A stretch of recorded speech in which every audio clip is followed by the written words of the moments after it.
নমস্কার। Free job alert by Sukanta sir YouTube প্ল্যাটফর্মে সকলকে স্বাগত। যারা ইন্টারভিউ দিতে যাবেন,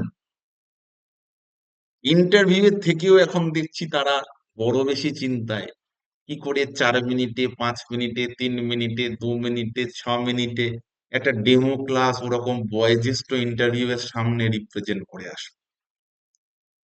আমি এতদিন যে ভিডিও দিয়েছি আপনাকে এটা বোঝাতে পেরেছি আপনি কি করে রিপ্রেজেন্ট করে আসবেন ডেমো ক্লাসটা। আজকে আমি আপনাকে বলে দিচ্ছি ডেমো ক্লাসের সময় যখন আপনাকে পারমিশন দিলেন ওনারা যে আপনি এবার একটা ক্লাস নিন, তখন কি কি করবেন না। প্রথম কথা, আপনি একটা স্কুলে পড়ান, মনে করুন আপনি একটা ক্লাস দিতে হলে ভাববেন, চিন্তা করবেন, ভয় খাবেন, করবেন না তো? চিন্তা করবেন না, ভয় খাবেন না, ক্লাস দিতে হলে নর্মালি যাবেন, ক্লাস নেবেন, চলে আসবেন। বেশ, ওটাই করবেন। ভয় খাবেন, অতিরিক্ত দুশ্চিন্তা করবেন না, টপিক নিয়ে অতিরিক্ত ভাববেন না। কারণ আপনাকে কিন্তু ওই সময় আপনার টপিক কন্টেন্ট ও কতটা জানে, কতটা বিষয়ের গভীরে ডুব দিয়েছে সেটা যাচাই করার দিন ওটা নয়। সেটা যাচাই করার জন্য পরীক্ষা যেটা হয়ে গেছে, যেটা আপনি পাস করে গেছেন, এখানে আপনাকে কি দেখাবে যে আপনার মধ্যে ওই স্কিল কটা আছে কিনা। তাহলে অতিরিক্ত ভাবনার কোনো দরকার নেই। আপনাকে যদি আপনার নিজের টপিক পড়াতে দেয়, আপনি আপনার সিলেক্ট করা বেস্ট টপিকটা পড়িয়ে দিয়ে চলে আসবেন। সকলকে মনে করবেন যারা ইন্টারভিউ নিচ্ছেন সবাই স্টুডেন্ট। কাউকে টিচার ভেবে নেবেন না।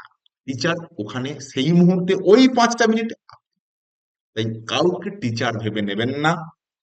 কোন রকম কোনো অতি নাটকীয়তায় যাবেন না, খুব সিম্পলি ক্লাস নেবেন।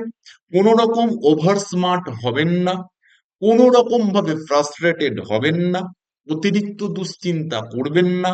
শিক্ষক নিজে, আপনি সেটাই ভাববেন, ওনাদেরকে শিক্ষক ভেবে নেবেন না, ওনাদেরকে স্টুডেন্ট ভাববেন।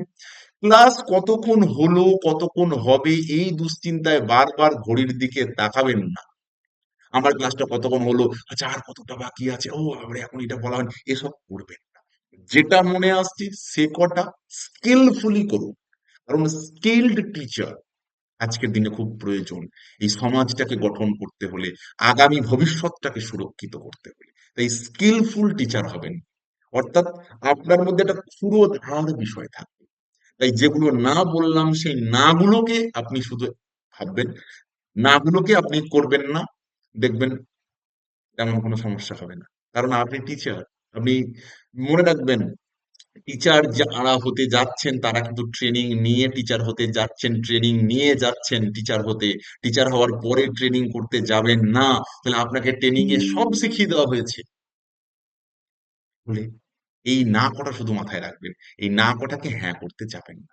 ইন্টারভিউ আপনার ভালো হবে, ডেমো ক্লাস ভালো হবে। আশা করি উপকারে লাগতে পারলাম। যদি উপকারে লাগে জানাবেন। যদি আপনাদের কোনো টপিক মনে হয় যেটা বলে দিলে ভালো হয়, সেটাও জানাবেন। ভালো থাকবেন সবাই।